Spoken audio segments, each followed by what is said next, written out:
Faith Time, of course, is our weekly conversation on matters of faith. And joining us this morning is Dr. Lonnie Burnett, president of the University of Mobile.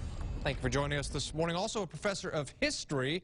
And we want to talk about something, since it's Labor Day weekend, this is labor adjacent. We wanted to talk about something akin to work. That's the idea of the Protestant work ethic. What is that? That's a concept that simply means that hard work, frugality, a disciplined lifestyle, those are natural outgrowths of the Protestant faith. It's a term that kind of became popular in the early 1900s.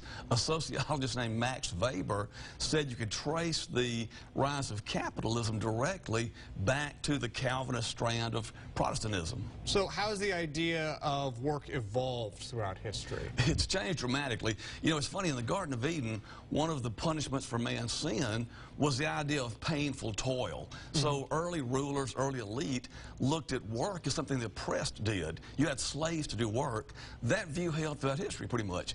It changed somewhere because in the 1800s, if you ran for office, you might be elite, but you want to make sure folks think at least you're a hard worker. You think of Lincoln as the rail splitter, that image.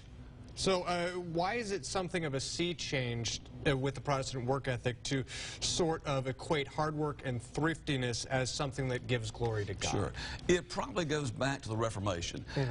Martin Luther said that the just shall live by faith. Well, that kind of discounted works, but the Calvinist strand said that we are predestined. They believe that God had selected certain people, the elect. Well, that led to insecurity. How do you know if you're part of that elect? How do you know if you're saved? So in their mind, we think of proving to others our spirituality. They had to prove it to themselves. They've got to prove to themselves, yes, we're elect. So one way is, if we can live that lifestyle, that disciplined lifestyle, hard work, thriftiness, that would prove to ourselves we might be one of God's elect. That would lead to wealth accumulation. Well, if God allowed that, it must be okay. So this is fine. Work is fine. Work is great. So can the notion of a Protestant work ethic work in the other way? What are some of the negative consequences of having that mindset? It certainly can. There's a danger. You sometimes see pastors, maybe on TV, preach what I call this gospel of wealth. They say things like, if you're a Christian, if you're saved, you'll naturally gain material wealth. I don't believe that's true, but it would lead somebody who's struggling to maybe doubt their faith. Another way it might be bad, we might blame the poor for their condition. You might say they're poor because they're not spiritual, they're not living this lifestyle. You blame them, it might make you less likely to help the poor. So how does a person balance the idea of work and career with this concept of spirituality? That's a major topic. At the University of Mobile, we stress this. You know, parents and students come to the university, they want a good job, they want a career. Nothing wrong with that. We like that, we stress that.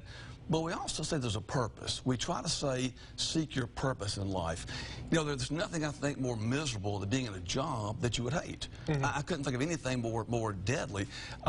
If you can tie purpose to career, work's not a drudgery. I love the verse in Colossians, I believe, that says, work as you're working for the Lord. Work with all your heart like it's for the Lord, not for earthly masters. If you could balance that career with a purpose, I think work's got that balance you're looking for. I know. There's some of the big topics that we're talking about this morning: work, career, the Protestant work ethic. Dr. Lonnie Burnett with the University of Mobile, thank you for joining us for this edition of Faith Time.